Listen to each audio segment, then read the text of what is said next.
இந்த அத்தியாவசியமான தேவைப்பாடுகள் என்றது இன்று இப்போ உள்ள தொழில்நுட்பத்துறையில தான் அவங்களுடைய தேவைகள் அதிகமா இருக்கு. பெரும்பாலும் அவங்க அதையும் மற்றது புதிய புதிய விடயங்கள் ஆய்ந்தறிதல் அந்த மாதிரி விடயங்கள்ல ரொம்ப இன்ட்ரெஸ்டா இருக்காங்க. நம்ம இந்த காலத்துல தோட்டத்து கரும்பு கொய்யா இந்த மாதிரி சாதாரணமா உங்களோட விளையாட்டு என்ன, நீ உங்களோட பொழுதுபோக்கு என்னமாக இருந்தது? அந்த நேரம் கிரிக்கெட் விளையாடுறதும் வில் பால் அடிக்கிறது அந்த மாதிரி. வீட்டுல இருந்து விளையாண்டீங்களா வெளி சூழல்ல போயிட்டு விளையாண்டீங்களா? வெளியிலன்னா அந்த 2 வீடுகளுக்கு நடுவுல ஒரு சின்ன இடைவெளி வந்துடும். எப்படியோ கிரவுண்டுக்கெல்லாம் போயிருப்போம் நாங்க, தோட்டங்கள் எல்லா இடங்களும் ஆறுக்கெல்லாம் போயிருக்கோம் சார். இன்னைக்கு நம்ம பிள்ளைகளை ஒரு நாள் கூட கூப்பிட்டு போனோம். ட்ரிப் தான் கூட்டி போயிட்டு காட்டணும் அவங்களா. அப்ப அப்படித்தான் நிலைமை. அப்ப அந்த நேரம் நாங்க இயற்கையோட ஒன்றிணைஞ்சோம். அந்த நேரம் நாங்க இயற்கையில நாங்க போயிட்டு விளையாண்டு எல்லாம் செய்யறது. நம்ம அதுக்குன்னு விளையாடுறதுக்குன்னு ஒரு டைம் நாங்க ஒதுக்கி வச்சிருந்தோம். ஸ்கூல் ஒரு வெக்கேஷன் வந்தா கூட அதெல்லாம் ஒரு பெரிய சந்தோஷமா இருந்தது. ஏன் அந்த நேரம் நாங்க நீண்ட கால போய் விளையாடுவோம். சரியா, எங்க பெற்றோர் செய்யற தொழில்களுக்கு நாங்க உதவி செய்வோம். வீடுகள்ல தோட்டங்கள்லாம் இருந்தா அதெல்லாம் நாங்க போய் வேலை செஞ்சிருக்கோம். கஷ்டப்பட்டு வேலை செஞ்சிருக்கோம் நாங்க. இன்னைக்கு இருக்க பிள்ளைகளுக்கு அப்படி ஒரு அனுபவங்கள் இல்லை இன்னைக்கு. அதோட இன்னொரு இன்றைக்கும் நாங்க எங்களுடைய சாப்பாடுகள் எதுவா இருந்தாலும் சாப்பிடறதுக்கு நாங்க பழக்கப்பட்டிருக்கோம். எப்படி வேணாலும் தூங்குறதுக்கோ எப்படி வேணாலும் வாழ்றதுக்கு நாங்க பழக்கப்பட்டிருக்கோம். நாங்க எதையும் தாங்கிக் கொள்ள முடியும், எதையுமே சாதாரணமா எடுத்துக்கொள்ள முடியும். வசதி குறைவா இருந்தாலும் எங்களால வாழ முடியும் எங்களுக்கு. சரியா, இப்ப அப்படி ஒரு வாழ்க்கை நாங்க சின்ன காலத்துல இருந்து நாங்க பழகிருக்கோம். கஷ்டம் எல்லாமே தெரியும் எங்களுக்கு. ஆனா இன்னைக்கு நாங்க வளர்க்குற எங்கட பிள்ளைகள் இன்னைக்கு நாங்க அவங்களுக்கு எல்லாமே செய்து கொடுத்து அவங்கள நாங்க ரொம்ப என்ன செய்யறோம், ரொம்ப பாதுகாப்பா நாங்க அவங்கள எங்கட பேரண்ட்ஸ் எங்களை பார்த்துக்கொண்டாங்க தான். இருந்தாலும் அவங்கள விட நாங்க அதிகமா அவங்கள கண்ணு கருத்துமா பார்த்துக்கொள்றோம் நாங்க. இருந்தாலும் அவங்களுடைய பொழுதுபோக்கு எங்க இருக்குன்னு பாத்தீங்கன்னா, பொழுதுபோக்கு அவங்களுக்கு நேரமே இல்லை. வெளியில போக்குறதுக்கு வாய்ப்பு குறைவு. வீடுக்குள்ளேயே தான் அவங்களோட வேலைகள் இருக்கின்றது. ஒரு போன் கொடுத்தீங்கன்னா போதும், மொபைல் போனுக்குள்ள அவங்களுடைய உலகம் இருக்கின்றது. சரியா, இல்லாட்டி ஒரு டிவி, ஒரு கம்ப்யூட்டர், ஒரு லேப்டாப், ஒரு டேப், இப்படித்தான் இருக்குது. அதுக்குள்ள தான் அவங்களுடைய விளையாட்டுகள் எல்லாம் இருக்கின்றது. சமூக தொடர்புகளும் குறைவுங்க சார். யாரோடையும் போனா கதைக்கிறது, பேசுறது. சமூக தொடர்புகள் மிக குறைவடைந்து போய்விட்டது. சரியா, அப்ப இதுல நீங்க யோசிக்க வேண்டிய விஷயம் என்னன்னா, அவனுடைய தேவை என்னவா இருக்கின்றது. அப்ப அவனுடைய தேவை இன்னைக்கு நீங்க கேட்டீங்கன்னா, அவனோட தேவை அவன் நிறைய சொல்லுவான். நிறைய செலவு இருக்கும். நீ வாகனம் கூட கேட்பாங்க அவங்க. சரியா, வீட்டுல இந்த வீடு இருக்கணும், வீட்டுல இந்தந்த வசதிகள்லாம் இருக்கணும். சரியா, இந்தந்த எலக்ட்ரானிக்ஸ் எல்லாம் வேணும், ஏன்னா படிக்கிறதுக்கு இந்த மாதிரியான ஐட்டங்கள் இதெல்லாம் வேணும். அப்படித்தான் அவங்க எதிர்பார்க்கறாங்க இன்னைக்கு. அப்ப அந்த பிள்ளைகள் அப்ப அப்படி இருக்கும்போது அவங்களுடைய வள தேவைங்கிறது மிக அதிகமாக பறந்து விரிந்ததாக காணப்படுகின்றது. நாங்க வாழ்ந்த அந்த சூழலை அப்படி எங்களுக்கு இருக்கல. அப்ப அந்த அறிவு பரிணாம வளர்ச்சி பாத்தீங்கன்னா இன்னைக்கு இதோட தேவைப்பாட்டை அதிகரிச்ச நிலையில கொண்டு சென்று வச்சிருக்கின்றது. அதை நீங்க விளங்கி கொள்வீங்க. அதே போல இயற்கை வளங்களுடைய பண்புகள் அவைகளை சுற்றியுள்ள மாறுபட்ட சிற்றுயிர் முதல் மனிதன் வரையிலான உயிரினங்கள் உள்ள உலகம் மற்றும் அவைகளோட சுற்றுப்புற சூழ்நிலை பண்புடைய வேறுபாட்டின் அடிப்படையில மாறுபடுது. இதெல்லாம் சும்மா போட்ட சில விஷயங்கள் நீங்க பார்த்துக்கொள்ளுங்க. அப்ப இப்படி நீங்க வளம் என்றால் என்ன அப்படின்னா என்னன்னா உங்களுக்கு விளங்கிக்கணும். வளம் என்பதுக்கு நேரடியா சொல்றதா இருந்தாலே வளத்தினுடைய பிரதானமான பண்பு என்னன்னு கேட்டா ஒரு பயன்படக்கூடியது, ஏதாவது ஒன்றுக்கு பயன்படக்கூடியது. அதே மாதிரி வளம் என்பது இன்னொரு வகையில சொல்றதா இருந்தா வரையறுக்கப்பட்டதுன்னு தான் நாங்க சொல்லணும்.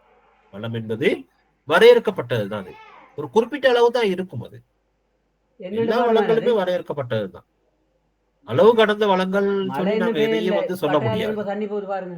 எல்லா வளத்துக்கும் ஒரு அளவு இருக்கு. நீர் என்று எடுத்தாலும் அது வரையறுக்கப்பட்டதுதான். அது காற்று என்று எடுத்தாலும் அதுவும் வரையறுக்கப்பட்டதுதான். அது நீங்க யோசிக்கலாம், காற்று இப்படி வரையறுக்கப்பட்டதுன்னு சொல்லி. சரியா, ஏன் காற்று இருந்தா ஏன் இன்னைக்கு அப்ப இன்னைக்கு டோக்கியோ உலகத்திலே அதிக சனத்தொகை கூடிய நகரம் எதுன்னு கேட்டா எதை சொல்லுவீங்க? ஜப்பான் டோக்கியோ நகரம். அப்ப டோக்கியோல பாத்தீங்கன்னா ரோடு ஓரங்கள்ல சன நெருக்கடியான இடங்கள் எல்லாம் ஆக்சிஜன் சிலிண்டர் மாட்டி வச்சிருக்காங்க. ஏன்? அந்த நகரத்தினுடைய ஆக்சிஜன் சமநிலையை பேணுறதுக்காக. ஏன்னா தாவர போர்வை குறைவாக காணப்படுகின்றது. அங்க மரங்கள், பூக்கன்றுகள், தோட்டங்கள் இதெல்லாம் குறைவு. அப்ப இந்த ஆக்சிஜனை சமநிலையில வச்சுக்கொள்றதுக்காக அவங்க அப்படி செய்யறாங்க, பேலன்ஸ்ல வச்சுக்கிறதுக்காக. அப்ப காற்று இல்லையே, சமநிலை இல்லையே, என்ன அந்த மாதிரி இப்போ ஒரு ஆரம்பத்துல அப்படி இருக்கல. அப்ப எல்லா வளங்களும் வரையறுக்கப்பட்டதாகவே நாங்க கருத முடியும்.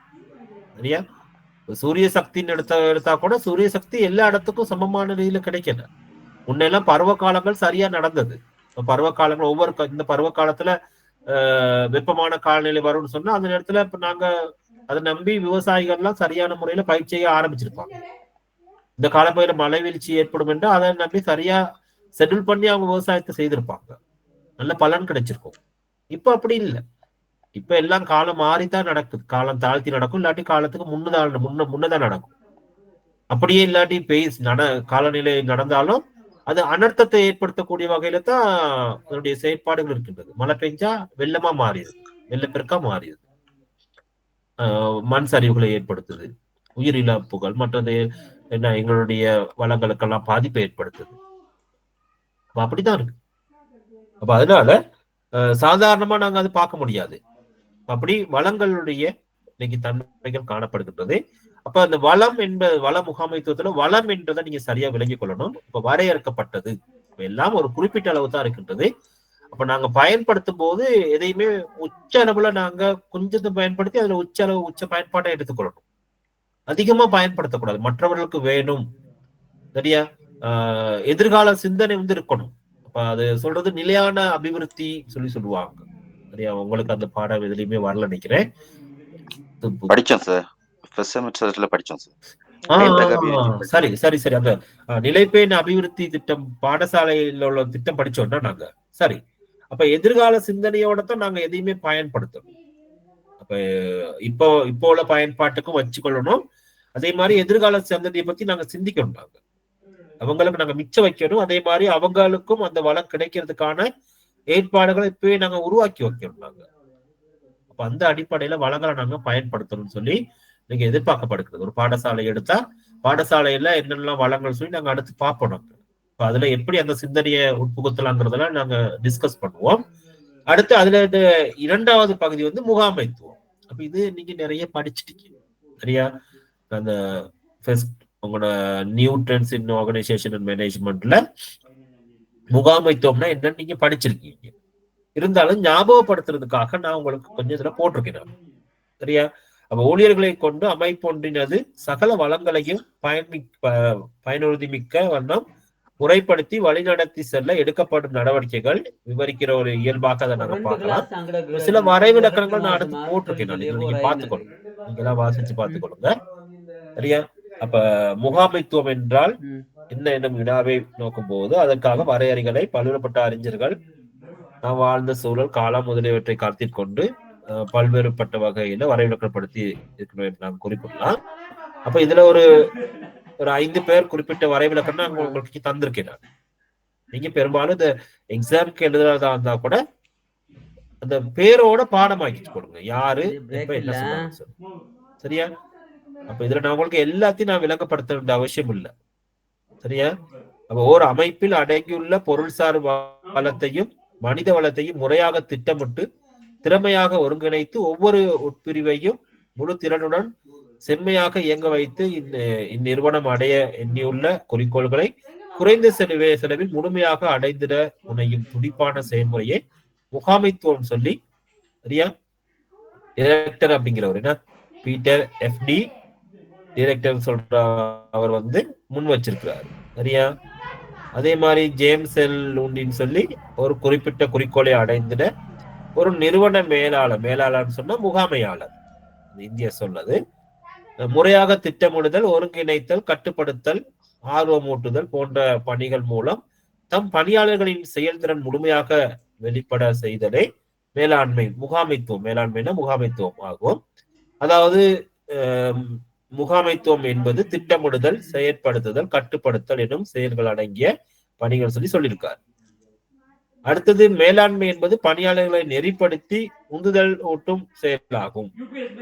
அடுத்தது மேலாண்மை என்பது முடிவெடுத்தல், தலைமைத்துவ பண்பு ஆகியவை தொடர்பான கலை மற்றும் அறிவியல் ஆகும்.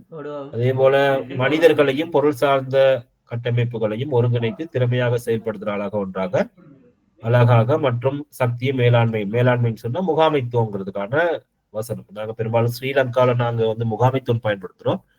இந்தியாவோட புக்ஸ்ல எல்லாம் எல்லாத்துலயுமே மேலாண்மைன்னு தான் இருக்கும். நீங்க பார்த்துக்கொள்ளுங்க. அதுல முகாமைத்துவம் என்றா இங்க என்னன்னு குறிப்பிடப்பட்டிருக்குது. இதுல நீங்க ஏற்கனவே படிச்ச விஷயங்கள் தானே, அதை நான் உங்களுக்கு டச் பண்ணி மட்டும் தான் போகலாம். மற்றதெல்லாம் இதெல்லாம் உங்களுக்கு தெரிஞ்ச விஷயங்கள். ஒரு வளத்தை நாங்க பல்வேறுபட்ட வகையில வளங்களை வகைப்பாட்டுக்கு உட்படுத்த முடியும். அப்ப அந்த அடிப்படையில இங்கே ஒரு பிரதானமான ஒரு வகைப்பாடு செய்யப்பட்டது. உயிர் உள்ளவை உயிரற்றவைன்னு சொல்லி பிரிக்கலாம்.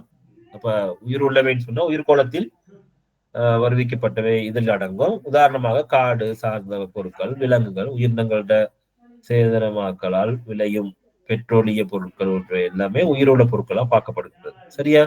உயிரற்றவைன்னு சொன்னா உயிரற்ற கூறுகள் நிலம், நீர், வளி என்பவற்றில வருவிக்கப்பட்டதா நாங்க பார்க்கலாம். நாங்க அதே போல இன்னும் பாத்தீங்கன்னு சொன்னா புதுப்பிக்கக்கூடிய வளங்கள், புதுப்பிக்க முடியாத வளங்கள் சொல்லி பார்க்கலாம்.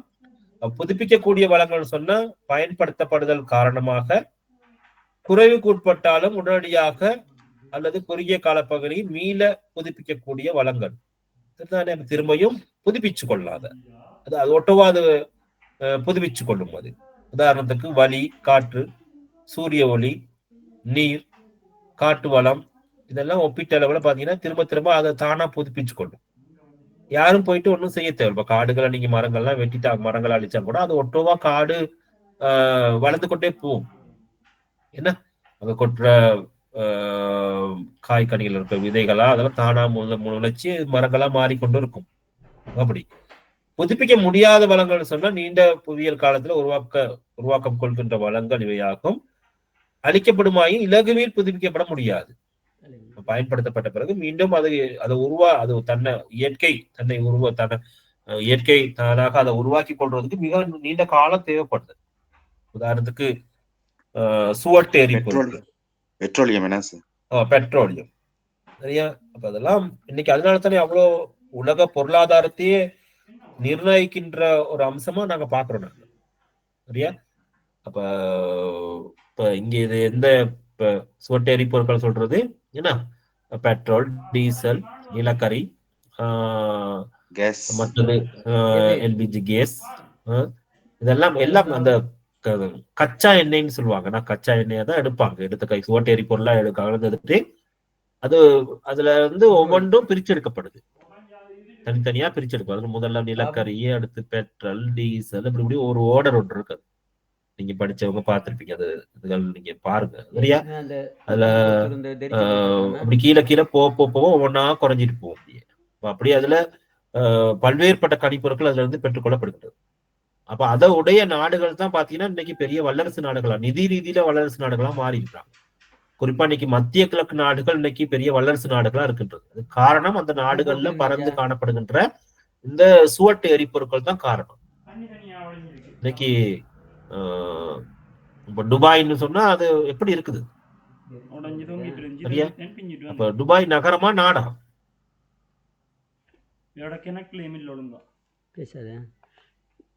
நகரம். ஆனா நிறைய பேர் எப்படி நினைச்சு கொண்டிருப்பாங்க துபாய் நாடுன்ற ரீதியெல்லாம் பார்ப்பாங்க. என்ன யுனைடெட் அரபு எமிரேட்ஸ் சொல்றது. அது எமிரேட், ஐக்கிய அரபு குடியரசு. சரியா? அப்ப அதோட தலைநகரமும் அது இல்ல, ஒரு ஃபேமஸ் சிட்டி அது, அவ்வளவுதான். சரியா? அப்ப ஆனா உலக அந்த நாடு பேரை சொல்லி எமிரேட்ஸ்க்கு போறேன்னு சொல்லுவாங்களா என்னைக்காவது? என்னைக்காவது சொல்லியிருக்காங்களா அப்படி? அந்த நகரம் அந்த நகரம் தான் ஃபேமஸ் ஆயிருக்கு. இருந்தாலும் அது இல்லை. அப்ப அப்படித்தான் நம்ம ஜியோகிரபினால உங்களுக்கு நான் அதெல்லாம் உங்களுக்கு சில விஷயங்கள் டச் பண்ணிட்டு போவேன். நான் அதுல பாடத்தோட இன்ட்ரெஸ்ட்னால, என்னுடைய பாடனால, நானும் படிப்பிச்ச பாடனால. இப்ப அமெரிக்காவை எடுத்தீங்கன்னா அமெரிக்காவில் இப்ப வாஷிங்டன் ஃபேமஸான நகரமா நியூயார்க் ஃபேமஸானு கேட்டா எதை சொல்லுவீங்க? தலைநகர் எதுன்னு கேட்டா கூட சில இடத்துல சொல்லுவாங்க நாங்க நியூயார்க்னு தான் நினைச்சு சொல்லுவாங்க. ஏன்னா அந்த அளவுக்கு அது ஃபேமஸ் ஆயிருக்கு அந்த நகரம். அந்த மாதிரி தான் இங்கேயும். அப்ப அதுக்கு காரணம் அங்க இருக்கிற எண்ணெய் வளங்கள் தான். அந்த நகரங்களை நீங்க யூடியூப்ல இல்லாட்டி பேஸ்புக்ல அதுல எல்லாம் போய் பாருங்க, அந்த எப்படி வடிவமைச்சிருக்காங்க. ஏன்னா இப்ப நீங்க உங்களோட வாழ்க்கையில கட்டாயம் ஒரு தடவை போயிட்டு வந்துடணும். சரியா? உயரமான கட்டிடங்கள், அங்க இருக்க பாதைகள் எப்படி இருக்கு, எப்படி வளங்க, எப்படி அந்த நகரம் எப்படி வடிவமைக்கப்பட்டிருக்குன்னு சொல்லி ஒரு சின்ன இடம் தான். ஒரு சின்ன நீங்க பாத்தீங்கன்னா இதுல மெப்ல வந்து ஒரு புள்ளித்தான் அது. ஆனா அது எவ்வளவு வளர்ச்சி அடைஞ்சிருக்கு. அந்த வளம் அந்த எண்ணெய் வளம் அந்த நாட்டுக்கு நிதி வளத்தை கொடுத்திருக்குது. அந்த நிதி வளத்தினூடாக அந்த அளவுக்கு அந்த நகரம் வடிவமைக்கப்பட்டிருக்கின்றது. இன்னும் வளர்ந்து கொண்டு போகின்றது. அதே போல சவுதி அரேபியா உலகத்திலே அதிகமா எண்ணெய் வளத்தை உற்பத்தி செய்கின்ற நாடு வந்து சவுதி அரேபியா.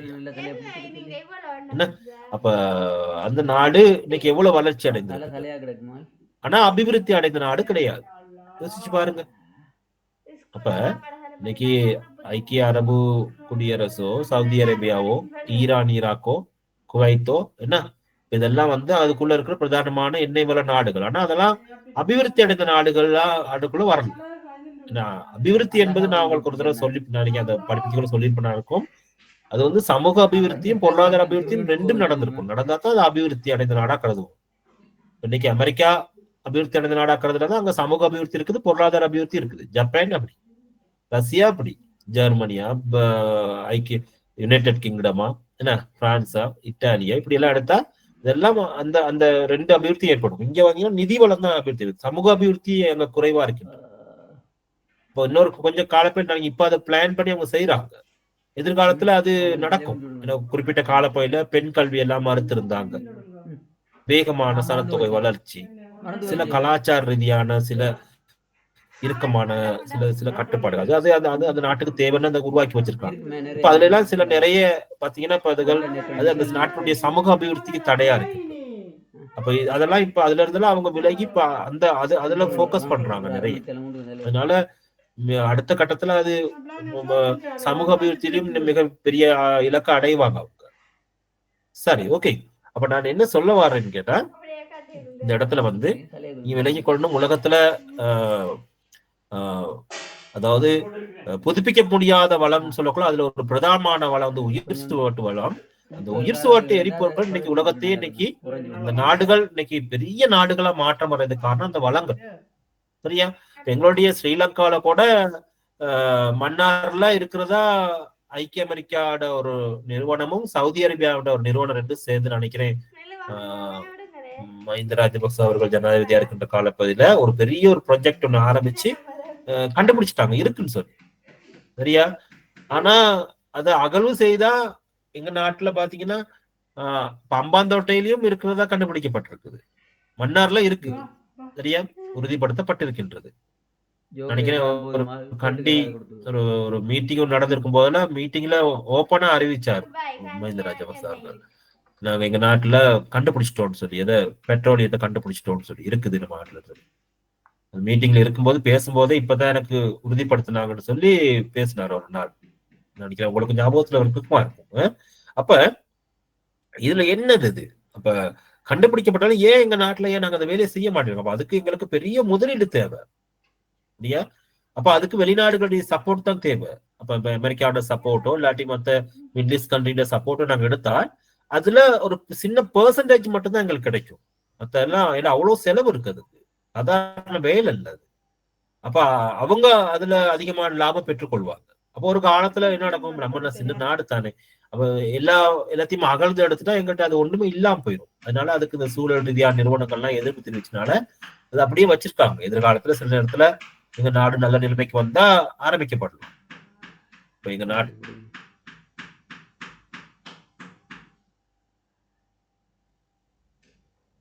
தூக்கும்போது பாத்தீங்கன்னா பிறகு அந்த வளங்கள் அப்படியே இல்லாமலே போயிடும். இன்னைக்கு பொசுபரசு எல்லாம் அப்படித்தான். பொசுபரசு எல்லாம் இலங்கையில சில இடங்கள்ல என்ன இல்லாமலே போயிருச்சு, அறவே இல்லாம ஆக்குறாங்க. அது என்ன வெளிநாட்டுக்கு நாங்க முழுமையா அப்படி ஒப்பந்தம் செஞ்சு கொடுத்தனால இப்ப எல்லா இடத்துலயும் கொடுத்துட்டாங்க. சிங்கராஜ வனத்தை எடுத்தீங்கன்னா கூட காட்டுல கூட ரிசர்ச் அப்படிங்கிற பேர்ல வந்து எல்லா நாடுகளுக்கும் தனித்தனியா நிலங்கள் தனித்தனியா பிரிக்கப்பட்டு சில அமெரிக்காவோட சில நிறுவனங்கள்லாம் வந்து எங்களை காடை ரிசர்ச் பண்றோம்னு சொல்லி எத்தனையோ ஆண்டுகளுக்கு குத்தகைக்கு எடுத்திருக்காங்க. அப்ப அந்த ஒரு குறிப்பிட்ட காலப்பகுதியில அவங்க ரிசர்ச்ங்கிற பேர்ல அங்க என்னென்ன செய்யறாங்கிறது நமக்கு தெரியாது. அவங்க அதுக்கெல்லாம் ஒப்பந்தம் போட்டுதான் எங்களுக்கு காசு கொடுத்துருக்குறாங்க. சரி, இப்படி இதெல்லாம் நீங்க பார்த்துக்கொள்ளணும். இலங்கையில நிறைய வளங்கள் இருக்கின்றது. எனவே அதே போல கனிமங்கள் நிறைய கனிமங்கள் இன்னைக்கு மினரல்ஸ் வந்து எங்க நாட்டுல இருக்குது, உலகத்திலும் இருக்கின்றது. எனவே இதெல்லாம் புதுப்பிக்க முடியாத வளங்களா நாங்க வந்து பார்க்க முடியும். அடுத்து இன்னும் பல்வேறுபட்ட வகையில அதை நாங்க அதே அது வகைப்படுத்தலாம். நேச்சர் ரிசோர்சஸ் வந்து அப்ப ரினியூவபிள் ரிசோர்சஸ் சொல்லியும் நான் ரினியூவபிள் ரிசோர்ஸ் சொல்லி பிரிக்கலாம். அதே கீழே அவங்க போட்ட உதாரணத்தோட நான் காட்டினேன் உங்களுக்கு நானு. அப்ப அதுகளை நீங்க பார்த்துக்கொள்ளுங்க. அதே போல இன்னும் 2 டைப் ஆஃப் ரிசோர்சஸ் சொல்லி போட்டிருக்கோம். அதே தான் அதுகள் அதுல சில பாடங்கள் எடுத்து போட்டது. இதுல ஒண்ணு எக்ஸ்ட்ரா இருக்குது இதுல. அப்ப ரினியூவபிள் ரிசோர்ஸ்னா உங்களுக்கு என்னன்னு தெரியும் உங்களுக்கு. அதே மாதிரி ரீயூசபிள் ரிசோர்சஸ் சொன்னா திரும்ப மீள் பயன்பாட்டுக்கு உட்படுத்தக்கூடியது. இப்ப இன்னைக்கு நிறைய நாடுகள்ல எங்க நாட்டிலையும் கூட அது நடக்குது. சரியா? காற்ற இன்னைக்கு வந்து சுத்தப்படுத்தி திரும்பியும் பயன்படுத்துறது. அதே போல நீரை மீள் பயன்பாட்டுக்கு உட்படுத்துறது. இன்னைக்கு நிறைய நாடுகள்ல பாத்தீங்கன்னு சொன்னா நீர் வந்து பெரிய ஒரு பிரச்சனையா இருக்குது. எங்க நாட்டிலேயே அப்படித்தான். இவ்வளவு நீர் வளங்கள் கொண்ட நாடு. நீங்க யோசிக்கணும், ஸ்ரீலங்காவை எங்கிட்டு பார்த்தாலும் நீர் இருக்குது. 4 பக்கம் கடலால் சூழப்பட்ட ஒரு தீவு தான் நம்ம நாடு. சரியா? அப்ப நீர் இருக்குது. அதே போல இலங்கைய வந்து எல்லா பக்கத்தும் நதி ஊடறுத்து செல்லுது. கிட்டத்தட்ட ஒரு 108 ஆறுகள் நினைக்கிறேன் இலங்கையில கரையில கடற்கரையோரத்துல போயிட்டு சேருது. 33 பிரதான ஆறுகள் இருக்கு அதுக்குள்ளால. அப்ப இதெல்லாம் போயிட்டு சேருது. அப்ப அவ்வளோ நீர் வளம் இருக்கின்றது எங்க நாட்டுல. சரியா? தரைக்கீழ் நீரும் இருக்குது. இன்னைக்கு வடகிழக்குல எல்லாம் அதிகமா தானே பயன்படுத்துறாங்க. அப்ப எல்லா நீரும் இருக்குது. ஒரு ஆயன வளையத்துல இருக்கிறதுனால நிறைய நீர் வளம்லாம் இருக்குது. ஆனா நாங்க எங்க நாட்டுல மினரல் வாட்டர் ஒரு பாட்டில் 100 ரூபாய் கொடுத்தானே வாங்குறோம். நாங்க யோசிச்சு பாருங்க. இப்ப அது எவ்வளவு ஒரு கேவலம் என்ன. இப்ப நாங்க இன்னைக்கு அவசரத்துக்கு நாங்க காசு கொடுத்தானே தண்ணி வாங்குறோம் இன்னைக்கு. அதே மாதிரி எங்க நாட்டுல இப்ப இன்னைக்கு நாங்க வீட்டுக்கு கூட தண்ணி நாங்க காசு கொடுத்தானே வாங்குறோம் நாங்க. அப்ப ஒரு காலத்துல அப்படி இல்லையே. அப்ப அப்படி அந்த நீர் வந்து இன்னைக்கு ஏன் நாங்க நேரடியாக எங்க நாட்டுல இருக்க நீரை நாங்க பயன்படுத்த முடியாது கேட்டா, நீர் வந்து மாசடைந்திருக்கின்றது. அதை நாங்க சுத்தப்படுத்தி குளோரின் எல்லாம் போட்டு இன்னும் செய்து திரும்ப அதை எங்களுக்கு பயன்படுத்தக்கூடிய நீரா கொடுக்குறாங்க. ரீயூஸ் பண்றதுக்கான ஒரு நிலைமையை உருவாக்குறாங்க. அப்படி நீங்க பாத்துக்கொள்ளலாம். அடுத்தது எல்லாமே அதுல இருந்த உதாரணங்கள் தானே. நான் ரினியூவபிள் சொன்னா அதுகள் புதுப்பிக்க முடியாத வளங்கள். சரியா? அப்ப அது இல்லாம இதுவும் அதேதான். இதுல நீங்க பார்க்கலாம், இன்னொரு வகையில வகைப்படுத்தி இருக்காங்க. இப்ப நேச்சர் இயற்கை வளங்கள், அதே போல மனித வளங்கள், அதே போல கேபிட்டல் ரிசோர்சஸ் சொல்லியும் பிரிக்கப்பட்டிருக்கின்றது பிரதான வளத்திலிருந்து. அப்ப நாங்க இதுகளை நாங்க தொடர்ச்சியா நாங்க பார்த்து கொண்டு போகலாம். இன்னும் பொதுவா வளங்கள் தொடர்பா நிறைய பேர் நிறைய கருத்துக்கள் எல்லாம் சொல்லியிருக்காங்க. நான் ஒரு சின்னவருக்கு உங்களோட ஒரு ஞாபகப்படுத்தலுக்காக நான் போட்டேன். நான் பொதுவா உலகத்திலேயே வளம் பற்றி இயற்கையை பத்தி ரொம்ப நேசிக்கின்ற ஒரு நபர். சரியா? எல்லாருக்கும் பிடித்த ஒருத்தர். உங்களுக்கு எல்லாம் தெரிஞ்சிருக்குமோ தெரியல, படிச்சிருப்பீங்க கட்டாயம் இவரை பத்தி. அப்ப செவிந்தியனுடைய தலைவர் சியாட்டல். அப்ப அவர் சொன்ன ஒரு வசனம் போட்டேன் நான் இதுல. சகல மரங்களையும் வெட்டிய பின்னர், சகல நதிகளும் வறண்டு போன பின்னர், இறுதியாக காணப்பட்ட மீனையும் பிடித்து உண்ட பின்னர் மனிதன் வரணும் விளங்கிக் கொள்வான், பணத்தினை உணவாக எடுக்க முடியாதுன்னு சொல்லி.